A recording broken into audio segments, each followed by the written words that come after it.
Halo semuanya, kembali lagi bersama saya Adit di channel kita Kolak kali.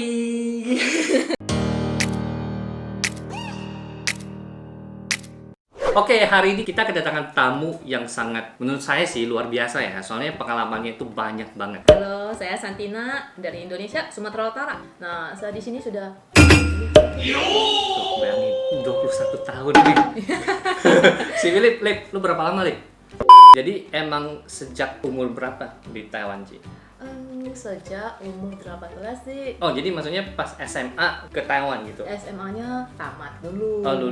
Oke. Tamat SMA di Indonesia, terus datang ke Taiwan Iya. kuliah.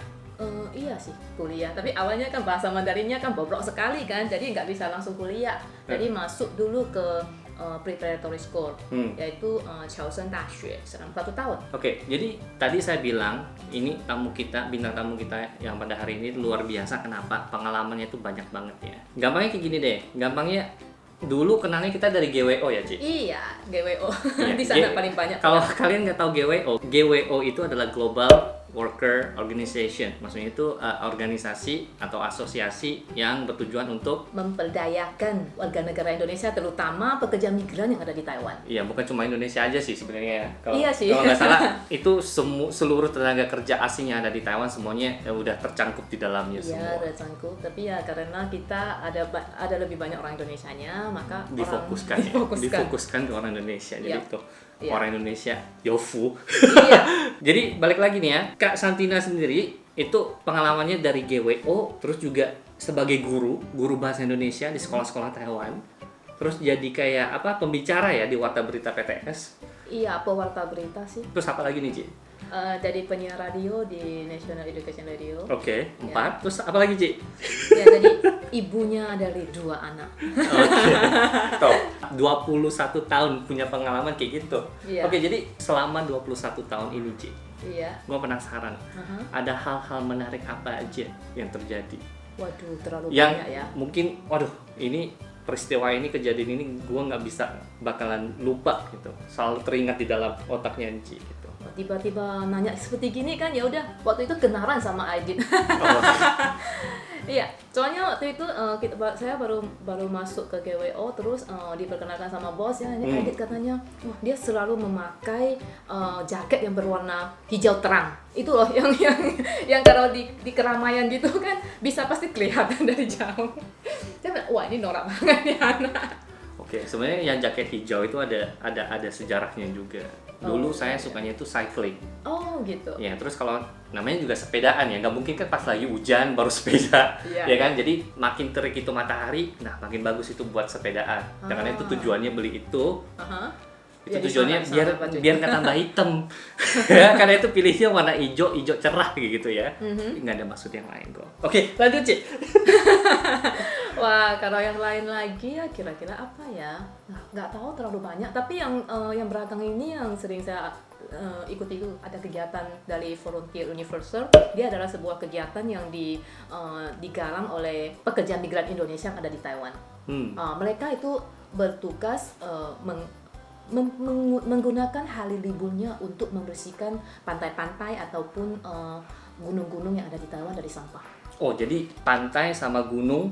Ya, mereka memungut sampah di sana ya. Kita bukan jadi pemurung loh, tapi kita membersihkan sampah, jadi coastal cleaner gitu. Oh, jadi otomatis nggak digaji sama sekali dong? Ya, nggak Jadi digaji. sukarela bantu bersihin Iya. pantai-pantai yang ada di Taiwan atau gunung-gunung yang ada di Taiwan. Iya. Waduh, jadi semuanya orang Indonesia. Dulunya ya, memang ini perkumpulan yang dibina oleh orang Indonesia, tapi sekarang sudah banyak orang Taiwan yang ikut. Oh. Nah, soalnya gini, kita habis kumpul sampahnya mau dibuang kemana, ayo? Iya nih. Terus kayak gimana tuh? jadi- Apalagi di gunung gitu kan. Iya nggak? Kayak gimana tuh? Dulunya mereka waktu mendaki gunung itu mereka membawa plastik-plastik itu terus bawa turun. Aha. Nah, tapi kan ada banyak sampah yang besar, udah itu sampahnya lama-lama makin banyak gitu kan. Terus ada orang Taiwan yang melihat mereka gitu, ya terharu gitu. Kok kalian mau melakukan sesuatu yang berarti ini untuk orang Taiwan, padahal kalian sendiri bukan orang Taiwan gitu. Nah, jadi akhirnya banyak juga organisasi lain yang ikut. Terus ada juga seorang bernama Ape ya, dulu lupa namanya. Soalnya kita manggilnya dia itu Ape. Terus dia juga mengatur gitu supaya ada plastik khusus untuk buang sampah. Kalau enggak, sampah biasa itu harus di Taiwan kan begitu kan. Kita mau buang sampah harus ada plastik khusus, itu harus dibeli loh. Harganya juga enggak murah. Jadi disediain plastik, terus ada juga truk, mereka juga menghubungi truk untuk membawa sampahnya ke dibuang gitu. Oh, jadi maksudnya orang Taiwan itu bantuin panggil truknya itu buat ngangkut sampahnya semua kayak gitu ya? Bukan panggilnya sih, sebenarnya langsung menghubungi pemerintah setempat. Oh, untuk mengangkut sampahnya. Jadi dibantu sama pemerintah setempat juga dong berarti ya? Iya. Oke. Tapi itu kan harus butuh mereka nggak mungkin kita telepon langsung mereka datang gitu. Jadi udah mereka janjian juga, dulu. Ya harus janjian dulu, terus ada tahu bagaimana cara mensosialisasikan. Dan orang ini orang yang membantu ini juga sebenarnya juga coastal cleaner sih. Jadi mereka sudah paham itu gimana prosedurnya. Oke. Nah, kegiatan yang satu ini sendiri itu biasanya kapan aja nih? Siapa tahu ada yang mau ikut ya nggak? Iya. Ikut aja itu Volunteer Universal, itu ada sebuah grup di fanspace di Facebook. Mereka itu biasanya hampir setiap minggu deh. Setiap minggu? Ya hampir ya. Mungkin kadang-kadang ada yang 2 minggu sekali. Soalnya mau lihat juga pekerjaan mereka. Mereka semua pekerja pabrik. Jadi ada liburnya juga 1 hari gitu. Jadi kita harus mengikuti fanspace mereka, tapi rada seling deh. Oke. Sebenarnya harus ingat lah kalau waktu ngikut kegiatan seperti itu jangan lupa bawa air. Tapi mereka sekarang kan yang bergabung di kegiatan ini sudah makin banyak. Jadi terakhir kita waktu ke sana, wah itu ada 1 meja semuanya makanan. Ada kari, ada di dalamnya ada seorang yang bernama Maya. Nah, Maya dia pintar masak. Jadi dia masak itu banyak masakan Indonesia di sana. Terus orang Taiwannya juga nyediain banyak minuman. Banyak minuman seperti kacang hijau. Dan itu ada namanya itu ke paimu itu apa namanya ya? Oke, nggak tahu. Nanti kita main aja di bawah. Oke. Iya, saya tahu tapi. Iya. Itu terus banyak sekali minuman. Terus mereka juga kadang menyediakan itu 1 bakul itu mie goreng. Tapi itu semua halal. Soalnya mereka tahu kan mayoritas Islam halal. Jadi semua itu banyak baskom. Jadi kita habis memungut sampah gitu ada pestanya. Ada pesta. Ya istilahnya pesta kecil-kecilan lah ya. Tapi ya kita makan-makan di sana sambil ngobrol. Jadi maksudnya udah capek-capek, maksudnya itu udah menguras tenaga, pas udah selesai makan-makan bareng kayak gitu ya? Iya, makan bareng sebentar aja sih. Habis itu kita bubar kita ke sekitar sana itu lokasi kita memungut sampah itu, membersihkan itu jadi bersih, jadi enak, hati juga sejuk. Nah, lokasinya tuh biasanya kan di Peihaian itu laut utara ya. Bukan pantai utara Taiwan di sana. Indah banget dah, bagus deh. Asal jangan hujan aja ya. Jadi misalkan kalau katakanlah saya mau ikut serta di kegiatan itu, saya perlu daftar dulu kah atau lihat pengumumannya, katakanlah minggu depan, saya langsung datang aja, boleh? Atau boleh gimana? Datang saja, tapi bagusnya sih kasih tahu terlebih dahulu biar mereka bisa menyiapin makanannya, airnya juga cukup enggak? Oke. Ya, soalnya Maya kan suka sediain banyak makanan Indonesia. Nah, dia porsinya kan harus ketahui juga supaya bisa cukup gitu. Biasanya mereka nyanyi banyak sekali, nggak habis sih. Ini lumayan Lip. Ke depan. Nggak bisa makanannya. Apa? Bukan. Dia maunya makannya doang, bukan bersih ini ya maksud gua. Ini kegiatan lumayan. Kita nanti ikut sekalian liput. Mengaluh. Iya. Keren loh, sampai Hang TV yang dari Vietnam itu mereka juga datang meliput. Oh, itu yang YouTubernya Vietnam yang ada di Taiwan ya? Iya. Iya, oke, gua tahu itu. Mereka terkenal. Padahal mereka orang Vietnam, tapi mereka meliput tentang kegiatan orang Indonesia. Hebat kan? Jadi tuh, teman-teman, kalau emang pengen ikut serta kegiatan itu yang ngebersihin sampah yang ada di pantai-pantai atau di gunung-gunung, fanpage-nya kita taruh di bagian deskripsi aja ya. Jadi bagi yang emang ada keinginan buat ikut serta, biar aja di deskripsi di bawah ya. Oke Ci, selain itu sering ikut kegiatan apa lagi nih? Kalau kegiatan yang lain sih biasa dari Brilliant Time ya, Brilliant Time, perpustakaan Asia Tenggara Brilliant Time, Dongnanya Tusuguan, Chenlan Shiguang. Itu biasanya mereka banyak kegiatan untuk orang Indonesia, mereka meminjamkan buku secara gratis kepada orang Indonesia yang ada di Taiwan. Nah, kita waktu meminjam, tapi kalau di TMS mereka sih biasanya nggak pakai apa, cuma tulis nama itu, terus tulis nama aja, didaftarin tapi nggak dipungut biaya apapun. Terus nanti kalau kapan-kapan mau sudah selesai bukunya, sudah selesai bacanya, kembalikan lagi ke TMS sana. Mereka sering membuka perpustakaannya tiap minggu sepertinya. Kalau nggak berhalangan ya sama pemerintah sana. Nah, mereka pasti setiap minggu ada di aula TMS. TMS itu Taipei Main Station ya, atau mungkin udah tahu juga, tetap harus dikasih tahu juga, jadi nggak bingung TMS itu apa ya? TMS itu apa? Iya. Okay. Selain itu mereka juga mengadakan sebuah itu kompetisi sastra TLAN ya, Taiwan Literature Award for Migrants. Oh, ini seingat saya Kak Santina sendiri itu jadi penilainya kalau nggak salah. Oh, enggak. Oh, bukan ya? Bukan, saya penerjemahnya. Sorry, salah. Saya penerjemahnya dari yang dari yang kedua kali sampai yang sekarang kan, itu pemenangnya itu mayoritas dari Indonesia ya. Waduh, Indonesia. Iya, itu awards-nya itu hadiah utamanya $100,000 Taiwan. Wah. Lip. Ini maksudnya satu orang 100.000 atau total keseluruhan? Totalnya 300.000 sekian sih. Lip, juara satu lip. Ya, 100.000.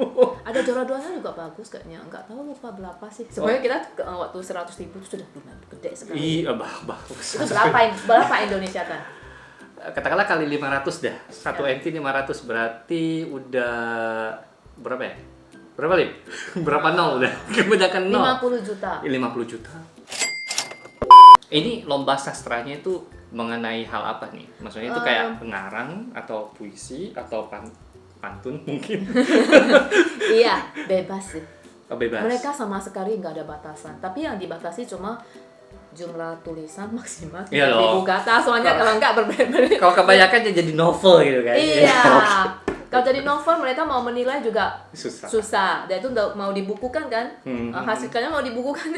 Oh, jadi dari itu penyelenggara hasil-hasil karya teman-teman kita semua itu bakalan dibukukan. Iya. Bakalan jadi kayak memori gitu ya? Iya, ada sekarang dia ada bukunya, bukan memori saja loh. Dia tuh bukunya ada dijual juga di Chenping atau di toko-toko buku yang terkenal di sini. Iya, soalnya bukunya itu dalam 2 bahasa. Maksudnya bukan hanya cuma ada yang dari Indonesia, ada dari Vietnam, ada dari Filipina ya. Jualan tahun lalu kok sepertinya, kalau nggak salah lah ya. Saya juga tahun lalu Filipina. Kalau ada lupa, okay. Harus cari lagi. Iya. Cari sendiri di Chenping. Iya, bukunya tuh banyak sekali sekarang yang sudah dijual. Terus yang tahun ini nggak tahu ya, nanti tanggal 10 ya kalau nggak salah, 10 Agustus atau berapa, maksudnya awal Agustus lah ya. Nah, pemenangnya akan diumumkan. Oh, jadi tiap tahun pasti ada gitu ya? Tiap tahun pasti ada. Terus yang tahun lalu itu kan acaranya itu diadakan di Alisan. Alisan? Iya. Alisan itu gunung. Iya, di puncak gunung Alisan loh. Itu waduh, pemandangannya. Kalian belum pernah pergi. Aduh. Ya, Alisan terus ke sana, mereka tinggal di sana selama beberapa hari. Waktu itu saya kebetulan waktu itu lagi masuk nominasi penyiar radio, jadi saya nggak bisa ke sana. Tadinya mau ke sana, udah janjian, tapi waktu itu kan masih nominasi, jadi akhirnya gara-gara upacara ini saya tadinya saya nggak mau hadir di upacara nominasi itu loh. Oke. Iya, tapi saya dikasih tekanan sama atasan saya katanya, lu kenapa nggak ikut? gitu. Jadi ya udah, saya terpaksa batalin. Padahal kita udah janjian mau ke Alisan. Ya, ada upacara penghargaan sastra Indonesia migran ya. Diadakan di Alisan itu kayak apa tuh? Saya pengen sekali ke sana loh. Oh, jadi maksudnya orang-orang yang dipanggil masuk dalam nominasi itu semua dari akomodasi udah disponsori sama penyelenggara? Bukan sih, enggak sih. Kalau yang ini ada 2 nominasi ya. Yang satunya ini nominasi apa ya? Cinzhongjiang itu adalah Golden Bell yang ada di Taiwan. Nah, itu kita soalnya saya kan penyiar radio dari NIA ya. Jadi kita kebetulan acara saya itu masuk nominasi. Oke. Jadi yang satunya lagi nominasi penghargaan sastra ini bukan untuk saya. Saya cuma hadir sebagai tamu. Saya mau menyaksikan event ini gitu loh. Soalnya di Arisan kan kita bisa sambilan berlibur. Iya. 3 hari 2 malam mereka Tempat di sana. wisata. Iya, jadi mau kan di Taipei sudah lama nggak keluar dari Taipei. Iya. Mumet Pengennya- gitu kan. Oh, Iya. ke Arisan, ke gunung. Kebetulan ada event, ada alasan untuk keluar kota kan. Oke, alasan. Ya, jadi terpaksa. Jadi saya bilang, ini saya nggak mau nominasi, ini tiap tahun masuk tapi nggak juara kok. Jadi saya mau ke sini aja. Mau diprepetin saya sama atasan saya, bukan atasan, ada teman saya. Soalnya kita kan acara bersama, namanya Xingfu Lianhego. Jadi kita tuh, kita grup itu ada 10 orang, terus kebetulan ada beberapa yang nggak berada di Taiwan. Jadi orangnya jadi sudah sedikit, saya nggak hadir lagi. Jadi nggak boleh hadir di sini, jadi ini nggak bisa. Kalau nggak salah yang Xingfu Lianhego itu kebanyakan mayoritas itu Sincumin ya. Iya, kita Sincumin dari beberapa negara sih. Contohnya yang dari Indonesia ada 2, terus dari Malaysia ada 1, ada lagi dari China sana, di Tiongkok sana itu ada 2. Ada 2 ya kalau nggak, ya waktu itu ada 2. Terus ada lagi dari sekarang yang ada dari Myanmar, ada lagi dari Kamboja, ada dari Vietnam. Kalau nggak salah dulu kayak ada satu acara TV di saluran TV di Taiwan ya, pernah nggak sih kalau nggak salah? Oh, itu Kayaknya ada Xingfu deh. Xinmingbao. Oh ya, beda ya? Beda. Yang Xinmingbao itu acara TV, yang Xingfu Lianhego itu adalah acara radio. Jadi saya jadi penyiar radio di National Education Radio. Oke. Radio Pendidikan Nasional Taiwan. Oke. Nah, itu biasanya kalau radio pendidikannya Taiwan itu biasanya ngomong soal apa aja nih? Misalkan kayak belajar Mandarin gitu ya? Oh enggak ada yang belajar bahasa Mandarin. Kan tanya, gua kan nggak tahu. Makanya boleh sekalian nih dipromosiin. Promosi ya. iya. Xingfu Lianhego itu ada di FM 101,7 ya. HI 101,7. 101,7. Iya. Oke. Di FM, tapi yang di Taiwan loh. Soalnya yang di Indo nggak usah diputerin ya, maksudnya gua kan kedengeran. Ya, di Taiwan. di Taiwan. Terus dia itu dari acaranya dari hari Senin sampai hari Jumat, setiap malam jam 8 sampai 8.30. Kita itu utamanya kan kepada penduduk baru yang ada di Taiwan. Oke. Tapi banyak juga orang Taiwan yang dengar, soalnya kita menyampaikan berita-berita atau informasi itu dalam bahasa Mandarin. Dan tema-tema setiap hari itu beda. Dan saya itu bertugas di hari Selasa yang bagian kesehatan. Waduh, kesehatan. Iya, jadi yang bagian kesehatan kadang-kadang kita juga ada nyelong namanya. kita sampai ke kayak kemarin saya juga barusan mewawancarai seorang lawyer, seorang pengacara. Nah, kita kan asik juga kan, soalnya pengacaranya kita juga dikaitkan dengan kesehatan. Oh, kita ada masalah tentang hukum tentang kesehatan yang ada di Taiwan. Umpamanya nggak boleh menggunakan data orang dalam berobat. Oh, iya. Ya, dalam apalagi terutama kartu askes gitu. Nah, terus kalau kita di Taiwan itu, kalau misalnya kita sakit, kita itu ada hak untuk mengetahui penyakit apa yang kita alami. Ya, maksudnya kita sakit apa itu harus dikasih tahu sama dokternya. Itu ada hukumnya yang mengatur. Terus kita juga boleh memilih apakah kita akan menerima treatment yang dikasih oleh dokternya gitu. Jadi kalau seandainya ada kita mempunyai penyakit kanker yang sudah mau mati gitu kan, Stadium akhir. Ya, stadium akhir. Itu dokter mempunyai kewajiban untuk memberitahu. Nah, tadi itu yang kemarin sih, itu yang lebih berat ya. Ya, asik juga sih kita jadi gini, kita bisa memberitahukan informasi kepada teman-teman yang ada di Taiwan, terutama yang pendatang seperti penduduk baru. Soalnya mereka kan agak kurang tahu. Tapi menurut saya, bukan mereka saja, orang Taiwan sendiri pun mungkin nggak tahu. Gue juga nggak tahu.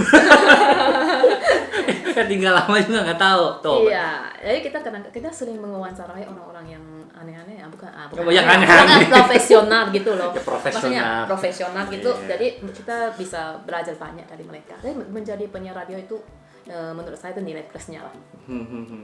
Terus dengar soal kartu askes sendiri ya, katanya kayaknya mulai tahun depan itu bakalan lebih mahal ya. Soalnya hampir bangkrut kan. Iya kan, kalau nggak salah. Saya dengar iya. berita katanya dikarenakan banyak pengguna menggunakan kartu askes. Gampangnya kalau di Taiwan sendiri pakai kartu askes itu bakalan dapat subsidi. Ya, subsidinya itu juga tergolong yang banyak banget deh. Karena buat sakit flu, kalau saya pergi ke toko obat beli Panadol, Aha. katakanlah Panadol ya. Aha. Panadol itu obatnya yang isi 6 biji, itu aja bisa sampai 300 katakanlah obatnya. Tapi kalau pergi ke dokter buat periksa, itu paling ngeluarin 150. Uang pendaftaran. Iya, pendaftaran paling obat paling 50 atau 100, oke katakanlah 200 deh. Udah dapat obat yang lumayan banyak, dan itu dosisnya buat 7 hari. Iya. Jadi bayangkan, Panadol 300. Biasanya 3 hari, bukan 3 hari. Iya. Iya, biasanya 3 hari. Oke, sorry, dosis 3 hari. Maksudnya kan kalau Panadol mungkin katakanlah buat demam atau sakit kepala gitu kan. Iya, Tapi kalau yang dari dokter kan emang udah kayak obat khusus ya nggak sih? Iya, ya takutnya kalau kita makan Panadol mungkin kelamaan kan obatnya jadi khasiatnya jadi kurang kan. Iya. Tapi kalau dokter kan lebih aman obatnya. Iya, maksudnya Nggak kalau- sembarang kasih obat. Daripada nanti makan Panadol yang ada tambah parah bukan tambah parah. Ya nggak mau ke dokter gitu kan, udah murah ya. Iya. Ngantrinya sih lumayan lama, tapi oke lah. Daripada- Itu untuk penyakit kecil, tapi kadang-kadang kita mau cuci gigi, mau menambal gigi gitu kan biasa kan mahal kan. Tapi kalau kita pakai kartu Askes itu kan cuma biaya pendaftaran. Iya sih, kalau ini emang bener sih. Maksudnya kayak ada sebagian operasi itu kebanyakan juga itu maksudnya udah termasuk ke dalam subsidi yang ada Iya. di kartu Askes. Banyak Tapi ditanggung sama ya banyak pemerintah. ditanggung sama pemerintah, dan mungkin karena itu juga tahun depan mungkin bakalan dinaikin sama pemerintah, maksudnya bakalan lebih mahal lagi. Iya. Lebih mahal sih nggak banyak amat lah, Iya. paling ya cepet kali. Cepet 100 Iya. atau berapa, tapi tetap aja subsidinya itu udah wow, maksudnya Iya. dibandingkan di Kalau bayar sendiri ya. yang bayar sendiri atau di ya begitulah. Ya, lagian kalau kita kecelakaan lalu lintas gitu kan juga dibayar sama Askes itu kan lebih aman kan kita nggak tahu kita bisa sakit apa atau kecelakaan apa. Jadi menurut saya ini cukup lumayan bagus. Seperti sekarang yang lagi COVID ini, tapi menurut saya COVID ini juga ada membantu sedikit loh. Soalnya gara-gara ada COVID-19, jadinya yang orang yang ke rumah sakit itu jadi sedikit. Pada serem soalnya. Takutnya sehat-sehat di rumah, datang ke sana marah Iya, tertular. tapi soal COVID-19 sendiri, kalau di rumah sakit Taiwan juga penanganannya bagus banget loh. Iyalah, kita Maksudnya lu- tahu lah aman-aman aja Iya, harus kok. pakai masker, terus udah diukur segala macam, terus harus pakai kartu Askes buat didaftarin. Jadi misalnya kalau pada hari itu katakanlah demam, data kamu udah tercatat di situ. Kalau kamu nggak bawa masker nggak bisa masuk lagi. Iya, maksudnya masker ya itu wajib lah. Tapi sekarang udah nggak lagi sih. Nggak diharuskan lagi. Nggak diharuskan lagi, udah Oh, nggak, saya kurang tahu, saya nggak pernah ke sana sih. nggak bisa dibilang nggak seketat kayak beberapa Awal-awalnya. awal-awal gitu. Ya, awal-awalnya. Sekarang sih udah oke lah. Ya di Taiwan sih saya merasa aman aja. Soalnya kita setiap orang juga punya kesadaran pribadi ya. Seperti kita harus makan masker itu yang paling paling minim lah ya. Terus sekarang mau masuk ke gedung Iya. ke gedung-gedung itu pasti diukur kan itu kan minimal. Malahan ke MRT aja juga Iya, disensor. iya MRT harus pakai masker kan. Iya. Sampai sekarang masih lah. Iya, Sampai kayak gedung pemerintahan juga harus. Suhunya juga disensor dari jauh kejauhan sudah kelihatan itu ada demam atau enggak. Terus itu sampai saya seperti di PTS setiap kali di sana pasti harus kunci, harus daftarin. Maksudnya tercatat dengan nama asli kan. Nah, harus masuk sana. Jadi dia terkontrol gitu. Kalaupun menurut berita yang terbaru yang saya lapor minggu lalu kan, dari kata pakar kalau mau ada klaster di sini itu agak sulit kecuali yang takutnya di asrama pekerja migran. Itu Yes. aja sih takutnya sih. Tapi untuk sekarang maaf, untuk sekarang sih masih oke aja sih. Sampai sekarang kayaknya nggak ada klaster-klaster lain. Kemarin sempet tegang juga, Ci. Iya, Ya, yang dari Thailand itu. Yang soal pekerja Thailand. Dari Taiwannya nggak apa-apa. Pas pulang Thailand positif. Habis itu dia waktu itu kerjanya di pabrik ya. Satu pabrik yang ada di Taoyuan sana kalau nggak salah. Terus yang apesnya ya orang-orang pabrik situ juga sih. Maksudnya semuanya harus dikarantina dan dicek. Tapi untungnya semuanya negatif. Iya, semuanya negatif. Untungnya semuanya negatif, dan dari pemerintah Thailand sendiri itu maksudnya menilai pekerja Thailand itu kayak positif lemah. Iya, Jadi ke depan bakalan dites lagi. Iya. Dan nanti kalau seharusnya sih negatif lah ya. Soalnya bayangkan 100 lebih lah. 189 orang. Oke, 189 orang yang di pabrik itu semuanya udah dites, semuanya negatif. Iya. Jadi waktu Tesnya itu sempet tegang semua. bukan rapid test loh. Mereka langsung pakai tes PCR. Iya, jadi bukan rapid test loh. Ya, Jadi tes udah swab. yang paling tingkat tinggi lah ya. Ketepatannya Ya. itu udah tinggi banget ya, bukan kayak swab test kan mungkin masih ada errornya sedikit. Oke, sekian tadi kalau soal COVID-19 yang ada di Taiwan ya kan. Iya. Nah sekarang yuk kita coba bahas ulang lagi, soalnya tadi kayaknya ngomongnya cuma dikit doang nih yang soal GWO.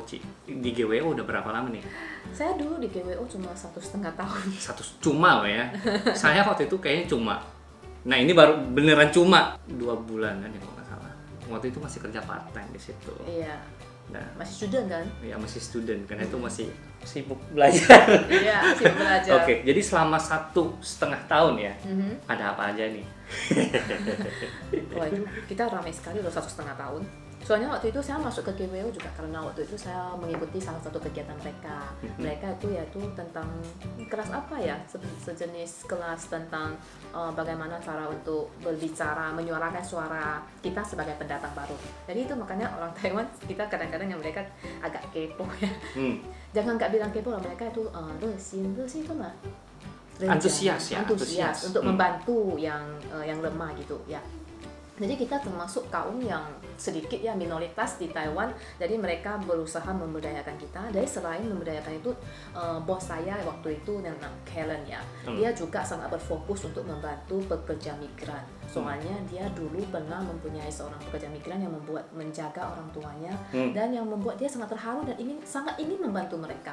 Jadi kebetulan waktu itu saya join kan, dan saya kan dari Indonesia, ya pasti ya kegiatannya rata-rata yang bagi orang Indonesia loh. Nah, jadi yang pertama itu kita mengadakan acara Lomba video. iya, lomba video. Soalnya waktu itu saya ya, terus si Philip juga ikut lomba waktu Iya. itu. Terus jadi juara 1 dia, sombong nih. Yuk Juara sini satu. kelas sini. Ya waktu itu lomba video. Waktu itu kan kita bikin kelas tenaga kerja Indonesia yang ada di Taiwan yang emang hobi atau suka soal bikin video segala macam. Waktu itu kita ada bikin kelas dan kita juga ada ngundang presenter dari TV One ya, Iya. namanya kalau nggak salah Meta. Kak Meta Sukma, Kak Meta Sukma. sama itu kameramen super hebat Kak Windri ya. Iya. Kak Windri, yuk lihat sini Kak Meta semua, halo apa kabar semua. Ya, jadi waktu itu minta mereka waktu itu sebagai presenter dan kameramennya TV One datang ke Taiwan. Sebenarnya juga mereka ada Satu lagi. satu case lah pokoknya di situ. Terus kalian ikut jadi kayak pembicara di Iya, kelas itu. Pak Irfan dari Antara. Oh, ya ini super hebat juga nih. Iya, sampai sekarang kita masih ada kontak. Pak Irfan, yuk subscribe. Pak Irfan kayaknya sekarang udah di Beijing. Sekarang dia kayaknya pulang ke Indo deh. Oh, pulang Karena COVID. Iya, kalau nggak salah dia sebagai apa ya di Beijing sana? Kayaknya. Ditugaskan juga dari kantor Antara. Wah, Pak Irfan juga, Budi. Kayak kemarin waktu sempat lihat itu pernah ikut bareng mantan wakil presiden Pak Yusuf Kala waktu itu kemana juga gua nggak tahu, pokoknya udah senior ya dia. Iya, udah senior sekali dia.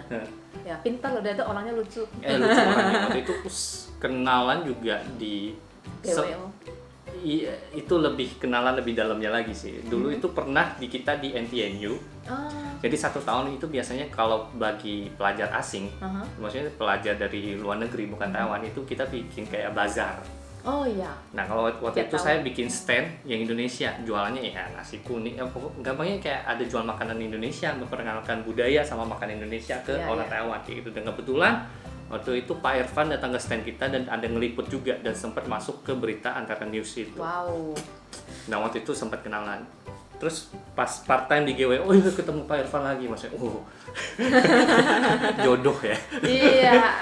Memang jodoh loh. Kita sekumpulan orang itu bisa bertemu benar-benar gara-gara jodoh. Tapi kalau jodohnya sudah mau habis, kita mungkin akan pisah lagi. Iya. Ini buktinya sekarang ketemu lagi.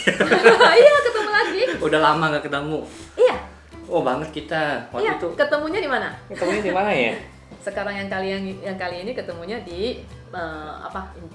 Interviewnya apa? Nah, ujiannya ya. Iya, itu nggak usah disebutin. Itu enggak, pokoknya ya lagi interview ke Iya. satu stasiun radio, gambarnya Iya. kayak gitu aja terus ketemu. Ikutan juga. Iya. Padahal kemarin juga sempat nanya soal pekerjaan ini. Gua pikir dia udah kerja di situ, ternyata masih belum. Ya begitulah namanya jodoh. Nggak akan kemana-mana. Oke, sorry. Balik lagi ke GWO. Balik lagi ke GWO. oke. Jadi ngapain aja tuh? Oke, kita selain mengadakan atau namanya penghargaan karya video bagi migran kan. Nah itu setelah itu kita masih ada lagi mengadakan kegiatan untuk sepak bola Indonesia. Nah di Indonesia itu sebenarnya kita juga tahunya dari salah seorang pekerja migran yang menghadiri acara video ini loh, lomba video ini, namanya Justo Lasso. Justo Lasso. Ya Justo Lasso. Jadi dia sempat bilang bahwa di Indonesia, di Taiwan sini banyak yang bermain sepak bola. Nah kita habis digali-gali gitu kan, rupanya di Taiwan itu ada namanya TISL, Taiwan Indonesia Soccer League. Oke. Liga Sepak Bola Taiwan Indonesia. Indonesia. Jadi mereka itu ada banyak grupnya, waktu itu lupa ya kira-kira 11 atau berapa. Jadi banyak pekerja migran yang menggunakan hari liburnya untuk bermain sepak bola juga di Taiwan loh. Nah, dan mereka ada mengadakan liga. Terakhir kita waktu itu ada seorang apa namanya, editor ya, kalau nggak salah editor dari Sifang Pao, Four Way News, koran 4 arah itu kan, dia datang ke GWO, dia memberikan sebuah ide gitu, bagaimana kalau kita mengadakan kompetisi sepak bola untuk semua migran yang ada di Taiwan gitu, pekerja migran. Jadi waktu itu makanya diadakan sebuah kompetisi sepak bola yang internasional ya tadinya kan, yang untuk semua pekerja di Taiwan, dan diadakan di Sinchon gitu. Waktu itu kayaknya Enci juga sempat minta saya datang buat bantuin shoot apa gitu kalau nggak salah. Tapi waktu itu kebetulan gue lagi pindahan, jadi nggak bisa. Soalnya udah nyewa truk. Sorry ya, barangnya banyak.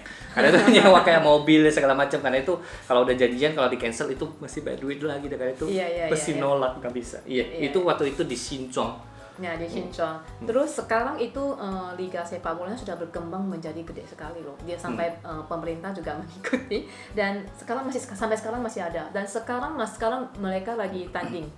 Sekarang? Iya, sekarang nih? saat ini masih tanding. Jadi kalau mau tahu jadwalnya harus melihat di GWO ya, Global Work Organization, di websitenya itu pasti di fanspage-nya yang ada di Facebook, mereka pasti udah memberikan jadwalnya di sana. Ya udah, nanti gua bakalan taruh juga di deskripsi di bawah ya kalau emang pengen. Iya. Ya suka main bola, tapi sorry udah tanding. Udah tanding duluan. Yang suka nonton gitu loh, boleh ke sana nonton. Biasanya lumayan ramai sih. Banyak pendukungnya dari Indonesia, juga pekerja migran, dan dari lain-lain. Soalnya sekarang mereka bukan cuma dari Indonesia aja, dari Vietnam ada juga Thailand, dari semuanya Vietnam. ikut semua. Thailand nggak tahu ya, tapi Vietnam pasti ada. Okay. Terus ada lagi yang satu dari Taiwan juga ada masuk. Sekarang udah keberapa ya? Saya kurang tahu sih, cuma ada ikut tapi nggak lihat itunya. Soalnya ya event ini yang paling pentingnya kan bukan siapa yang menang atau gimana, tapi yang pentingnya gitu kebersamaan. Iya, kebersamaan. Kumpul bersama, terus friendly. Iya, satu hobi yang sama tapi beda negara, tapi tetap aja happy mainnya. Iya, agak happy mainnya gitu. Jadi senang lah kita melihat kegiatan ini. Terus selain itu mereka juga GWO sebenarnya kerjanya banyak deh. Mereka juga memberikan pelajaran bahasa Mandarin. Bahasa Mandarin ya, ini saya tahu. Ya, kamu tahu? Ya, kamu nggak jelasin deh. Jangan dong. Ya, mereka seperti memberdayakan orang pekerja migran Indonesia untuk ngomong. Jadi mereka beli pelajarannya di SITA sini. Sekarang belajar bahasa Mandarinnya udah di NTNU ya, jadi di kelas Mandarin Training Centernya itu, MTC. Ya, di dalam situ sekarang. Terus kalau udah selesai belajar, biasanya udah dapat sertifikat loh. Terus itu juga diajar sama pengajar yang ada di MTC sana. Dan itu gratis. Udah gratis, bisa belajar, dapat sertifikat. Lu nggak mau, ngapain lu? Profesional lagi ya pengajarnya itu semua. Dan itu mereka belajar di sana, belajar dengan senang hati. Soalnya guru-guru atau dosen-dosen di tahun itu jujur aja lah ya, semuanya baik banget. Saya salah satu dosen di situ juga dulunya dosen saya. Saya dulunya terus kebetulan satu jurusan yang sama. Jadi sebenarnya saya tahu pengajar dosen-dosen itu siapa aja.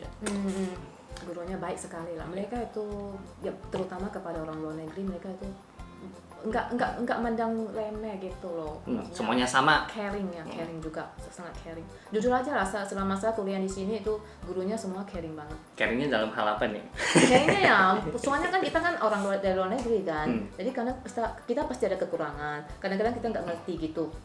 Kita nanya gitu, mereka itu dengan senang hati. Maksudnya dia, oh gitu ya, mereka jelasinnya dengan sabar. Terus ada masalah apa? Seperti ada bukan student saya, dia cuciao, asisten.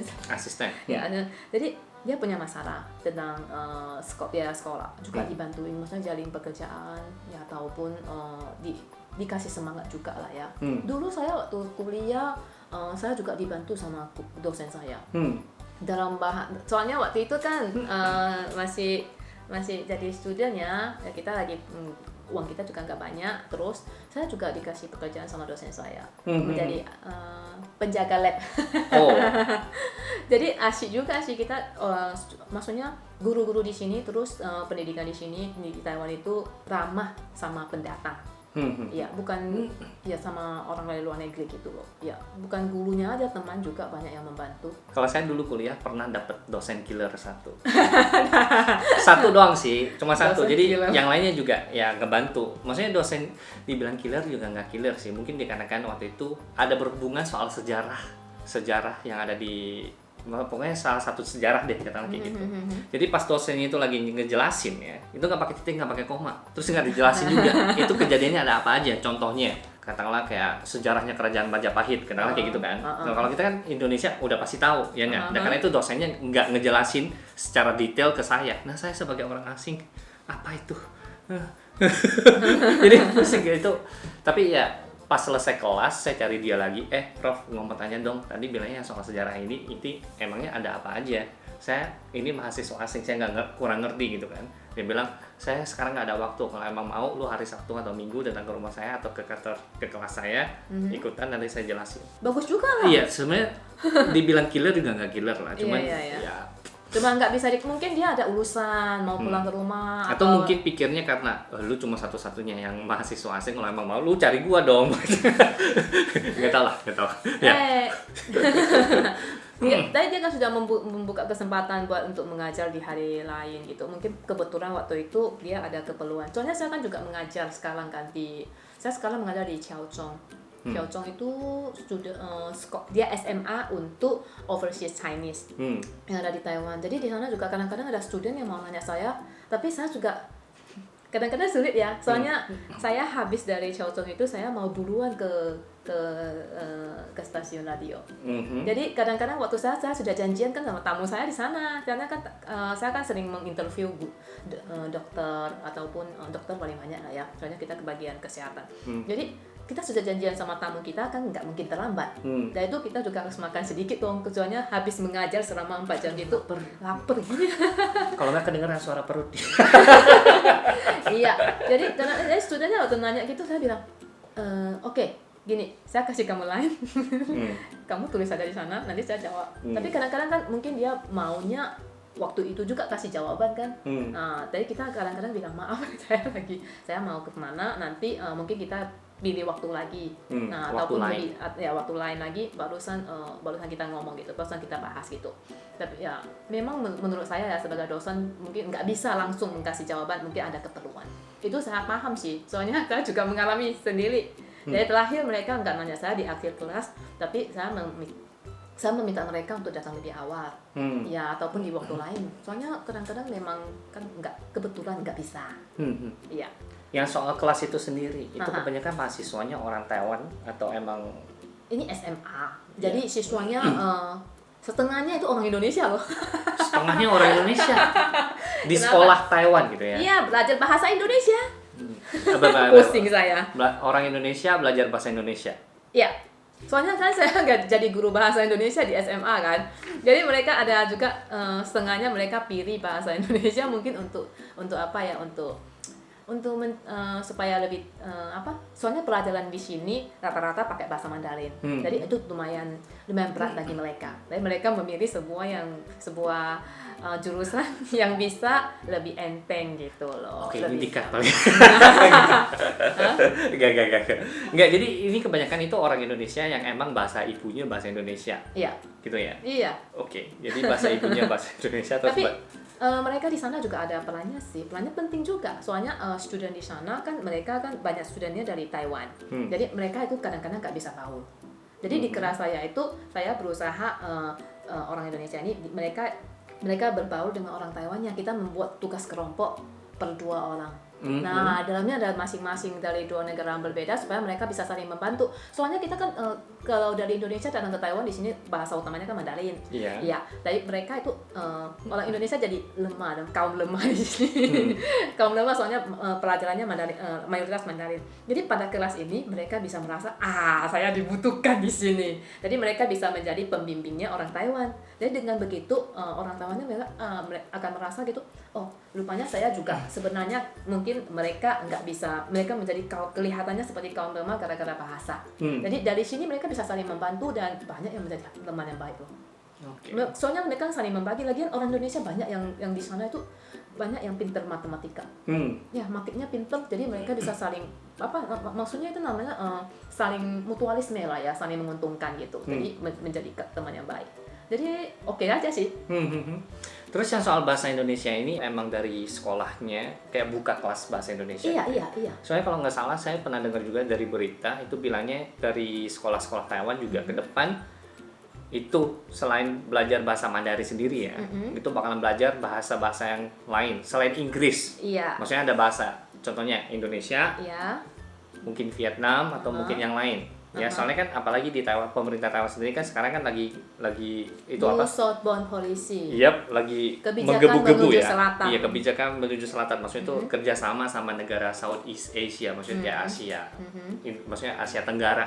Contohnya Indonesia, Vietnam, Thailand, Filipina segala macam. Jadi Iya. ini emang terbuka gitu ya. Maksudnya sengaja dibuka kelas bahasa Iya, Indonesia. sengaja dibuka. Sebenarnya bukan cuma di SMA aja loh. Sekarang SD sampai SMP gitu dia ada sebuah kelas untuk belajar bahasa ibu. Soalnya kan banyak kan generasi baru yang di Taiwan itu rata-rata keturunan Asia Tenggara juga ya.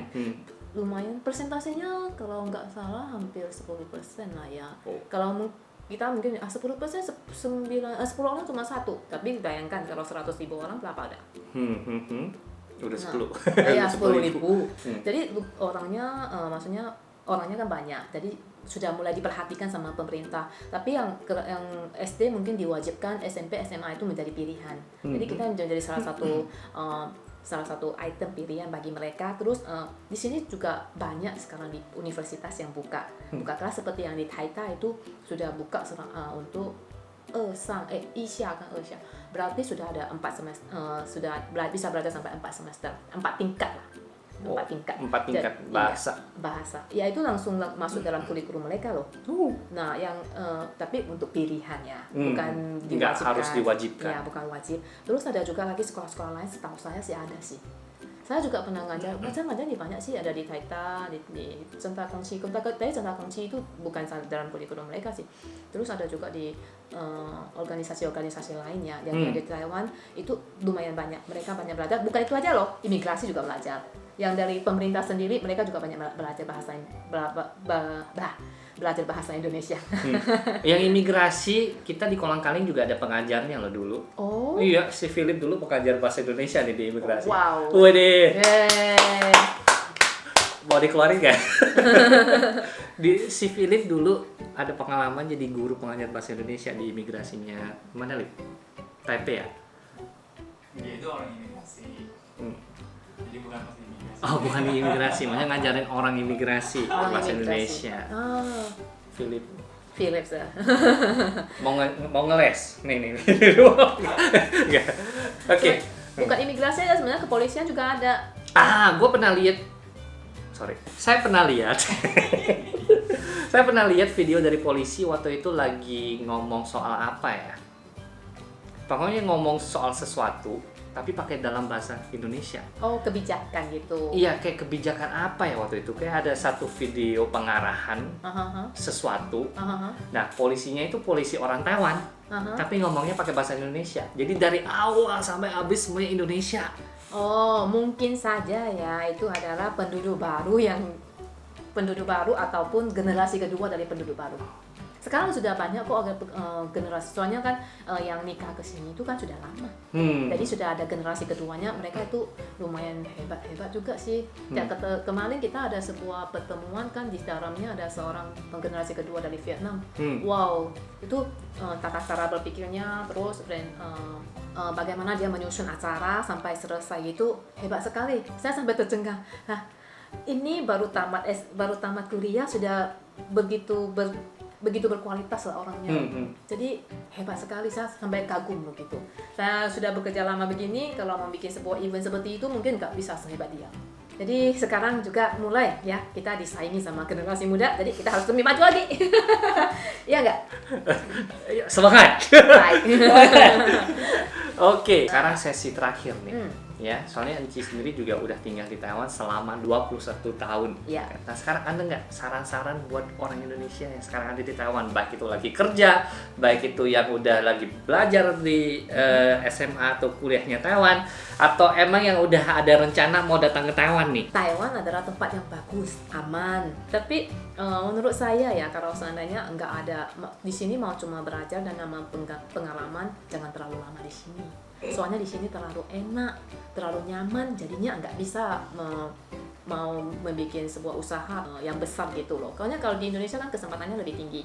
Tapi kalau memang sudah berniat tinggal di sini dan mau menetap di sini ya, mau menjadi warga negara sini, ya bolehlah di sini memang lebih nyaman, aman, itu fasilitasnya juga memadai. Dan itu kualitas hidupnya juga lebih bagus ya dibanding sama Indonesia menurut saya. Tapi menurut sebagian teman saya yang di Indonesia, katanya di sini kehidupannya tuh terlalu tegang. Soalnya kita semua itu mau cepat. MRT aja juga cepat ya. Negara maju. Iya, negara maju. Jadi kita semua saingannya juga agak ketat. Jadi kalau gajinya itu mau naik itu agak sulit. Naiknya juga dikit-dikit. Tapi kalau kita buka usaha di Indonesia, itu banyak juga teman saya yang buka usaha di Indonesia itu mereka sudah berhasil. Mereka sih ada mengundang saya untuk pulang. Katanya kalau kamu sepintar kamu itu di sini itu cuma gitu-gitu aja. Tapi kalau di Indonesia itu mungkin bisa menjadi wah gitu loh. Wah. Iya. Jadi tapi saya sih sudah berkeluarga di sini, jadi sudah menetap ya. Mungkin nggak bisa pulang ya, tapi kalau ada ke teman yang belum ada rencana gitu, lihat-lihat dulu ya. Nah, menurut sini ya mungkin bisa cari, lihat kesempatan ada di sini dan ada kesempatan di Indonesia, bandingkan dulu. Tapi kalau memang mau pulang ke Indonesia, jangan terlalu lama di sini. Soalnya terlalu nyaman, kadang-kadang bisa membuat kita terlalu nyaman sama keadaan. Hasil kita nggak mau keluar dari ya, titik nyamannya itu ya, jadi stay di sini ya. Dan itu nanti kalau udah lama-lama di sini pasti ada tekanan apa? Biaya hidup. Ya, nanti biaya hidup terus kalau biaya tinggal di sini juga mahal ya. Kita kalau dibandingkan sama di Indonesia, makannya mungkin enggak semahal Indonesia, tapi kita mau tinggalnya itu seperti biaya sewa. Ya, biaya sewa di sini ataupun biaya rumahnya itu harganya selangit ya. Tadi kata Adit kan, kita di sini hanya bisa membeli sebuah apartemen kecil, tapi itu kalau dengan harga yang sama di Indonesia itu sudah lantai tingkat 3 ya. Atau mungkin 4. Ya kira-kira gitu deh. Ya maksudnya ada plus minusnya juga Ada gitu plus ya. Jadi minusnya. ada banyak hal yang bisa kita pelajari selama di Taiwan. Tapi misalkan kalau kamu emang sudah belajar hal itu dan udah mahir dan pengen bawa pulang ke Indonesia sebagai kayak modal kamu bikin usaha yang baru, wah itu kan lebih bagus lagi. Maksudnya satu, kamunya juga udah terbangun bisnisnya, dan dua, kamu juga secara nggak langsung udah membangun ekonomi Indonesia buat lebih maju lagi, ya nggak? Iya, Okay. dan itu Indonesia lebih santai lah. Indonesia lebih Iya, Indonesia terutama bagi cewek ya. Di sana kita bisa nggak usah ngerjain pekerjaan rumah tangga, tapi kalau di sini mayoritas kan pekerjaan rumah tangga itu harus dikerjakan. Tapi kita biasanya bisa kompromi juga sama suami untuk bekerja sama gitu. Oke, jadi sekian dulu video kita kali ini. Jadi misalnya kalian emang suka sama video kita kali ini, tolong di like dan di subscribe ya, jangan lupa, dan sampai jumpa di episode berikutnya. Salam kolang kali.